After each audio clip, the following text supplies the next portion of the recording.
Iran benar-benar tak beri ampun Israel, di mana di serangan ke-6 Iran ke Israel semakin menggila dan semakin tak bisa dibendung. Di mana di serangan ke-5 Iran menghancurkan 3 kota Israel. Namun di serangan ke-6 Iran tak lagi hancurkan kota-kota di Israel.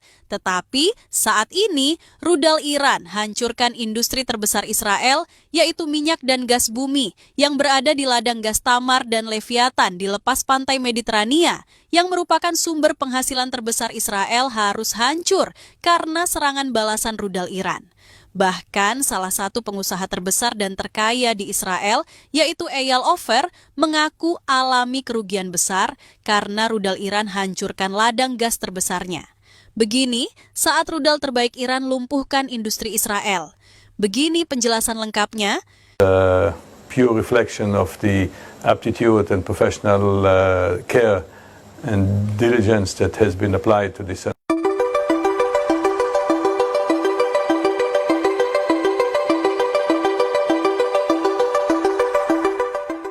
Ketegangan antara Iran dan Israel kini telah mencapai titik klimaks baru yang belum pernah terjadi sebelumnya.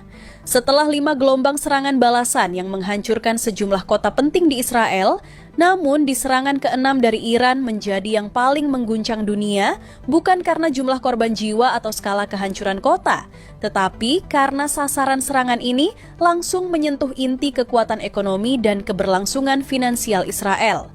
Kali ini, media Iran, yaitu Teheran, mengalihkan fokus militernya secara strategis, tidak lagi menyasar wilayah permukiman sipil atau pusat-pusat kota, tetapi menghancurkan sektor energi dan industri terbesar milik Israel, termasuk ladang gas alam dan minyak bumi Leviathan, Tamar, Karish, serta pusat industri berlian dan teknologi tinggi di Ramat Gan. Dalam pernyataan resmi yang dikeluarkan oleh Kementerian Pertahanan Iran, serangan balasan ke-6 ini adalah bentuk dari respons strategis yang diarahkan pada tulang punggung ekonomi musuh. 3 rudal jarak jauh canggih, Emad, Gadr, dan Khaybar Shekan, diluncurkan dari pangkalan rahasia di Provinsi Khuzestan, menyusuri udara Laut Mediterania dan menghantam infrastruktur vital Israel di sektor energi yang selama ini dilindungi secara ketat oleh sistem pertahanan udara Iron Dome dan David's Sling. Namun, untuk pertama kalinya sejak konflik meningkat, sistem pertahanan tersebut tampak tak mampu mengantisipasi kecanggihan rudal-rudal baru buatan Iran. Ketiganya menghantam titik-titik utama ladang gas dan minyak bumi di Leviathan dan Tamar, menyebabkan ledakan masif dan kebakaran yang tak kunjung padam selama lebih dari 16 jam. Serangan ini bukan hanya simbol kekuatan militer Iran, tapi pesan yang jelas. Iran ingin menghentikan mesin ekonomi Israel kapan? Tak ada yang lebih terpukul dari serangan ini selain Eyal Ofer, pengusaha terkaya Israel yang selama ini menguasai sebagian besar aset ladang gas dan minyak bumi di lepas pantai Israel. Eyal Ofer yang termasuk dalam jajaran orang terkaya dunia kini harus menghadapi kenyataan pahit. Investasi senilai miliaran dolar dalam infrastruktur energi hancur hanya dalam hitungan menit. Menurut laporan investigasi Haaretz, kerugian pribadi Eyal Ofer dan perusahaannya ditaksir mencapai lebih dari 300 triliun rupiah, menjadikannya salah satu bencana finansial terbesar dalam sejarah Israel. Saya tidak pernah membayangkan bahwa kekuatan rudal bisa mencapai infrastruktur strategis seperti ini. Ini bukan hanya kerugian pribadi, tapi keruntuhan sistem ekonomi yang kami bangun selama puluhan tahun. Ladang gas dan minyak bumi di Leviathan yang terletak sekitar 130 km di lepas pantai Haifa adalah sumber utama gas alam Israel. Bersama ladang Tamar dan Karish, ketiga ladang ini memasok sebagian besar kebutuhan energi domestik Israel dan menjadi sumber ekspor utama ke Yordania, Mesir, dan negara-negara Eropa termasuk Amerika Serikat. Kini, seluruh sistem ekstraksi, kompresi, dan pengolahan gas di Leviathan dilaporkan rusak berat. Kilang pemrosesan di daratan, terminal pipa bawah laut, serta jaringan distribusi mengalami kehancuran menyeluruh. Pemerintah Israel terpaksa menutup seluruh kegiatan produksi dan mengevakuasi para teknisi serta pekerja dari kawasan industri energi. Bahkan, Panglima Angkatan Laut Israel, Aluf David Sa'ar Salama, tak menutupi keterkejutannya.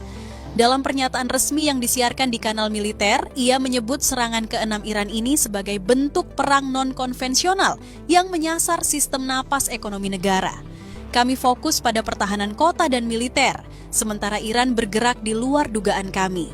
Ini bukan hanya serangan, ini operasi pemutusan nadi ekonomi nasional. Serangan balasan Iran tidak berhenti di sektor energi. Beberapa jam setelah rudal pertama menghancurkan ladang gas, sejumlah drone tempur dan roket jarak menengah dikabarkan menyerang kawasan Ramat Gan, pusat industri berlian dan teknologi tinggi Israel. Ramat Gan adalah rumah bagi bursa berlian Israel, Israel Diamond Exchange, salah satu pusat perdagangan berlian terbesar di dunia.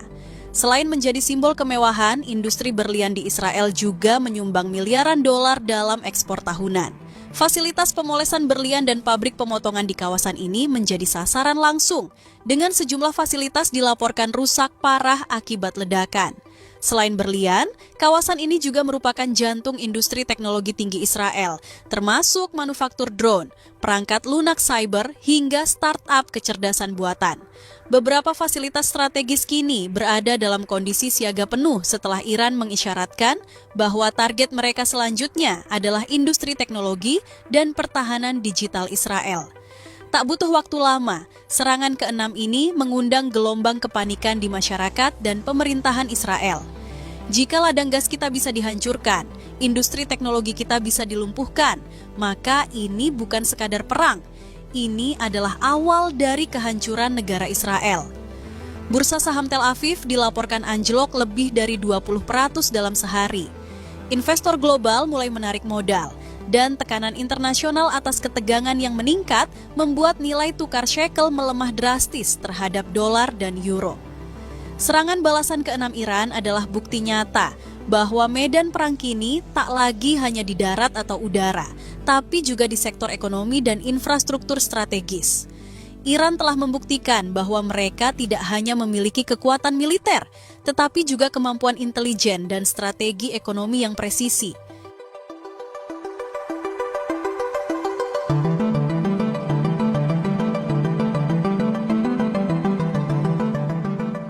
Berita kedua, begini pernyataan Duta Besar Iran yaitu Mohammad Borojerdi yang mengatakan, jika Iran tak akan berhenti serang Israel sebelum rudal Iran berhasil tumbangkan Perdana Menteri Israel, yaitu Benjamin Netanyahu. Di tengah serangan udara, rudal balistik dan retorika saling ancam, sebuah pernyataan mengejutkan datang dari Duta Besar Iran yaitu Mohammad Borojerdi. Ia tidak hanya mengutuk Israel, tetapi secara terbuka menyerukan pembunuhan terhadap Perdana Menteri Israel Benjamin Netanyahu sebagai syarat mutlak bagi berakhirnya konflik berdarah ini. Dalam pidato resmi di kantor kedutaan Iran, Mohammad Borojerdi dengan lantang menyatakan bahwa Iran tidak akan mundur satu langkah pun dalam perang melawan Israel. Selama Netanyahu masih hidup, perang ini akan terus menyala. Kami tidak datang untuk bernegosiasi. Kami datang untuk menghapus akar kejahatan. Rudal kami tidak hanya ditujukan pada tanah, tapi pada simbol keangkuhan Zionis, yakni Netanyahu sendiri. Pernyataan ini bukan hanya mencerminkan amarah pribadi seorang diplomat, tetapi juga merefleksikan keteguhan Iran secara nasional dalam menghadapi agresi Israel dan sekutu-sekutunya. Pernyataan Duta Besar Iran yaitu Mohammad Borojerdi tidak lahir dari kekosongan.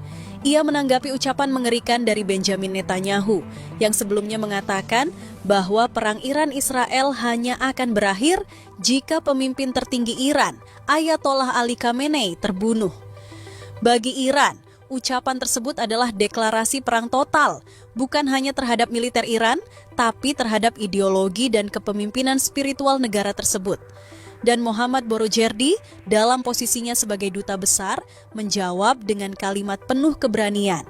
Kami akan pastikan sebelum kalian bisa menyentuh rambut pemimpin kami, kalian akan lebih dulu menyaksikan kehancuran Tel Aviv dan pemakaman Netanyahu.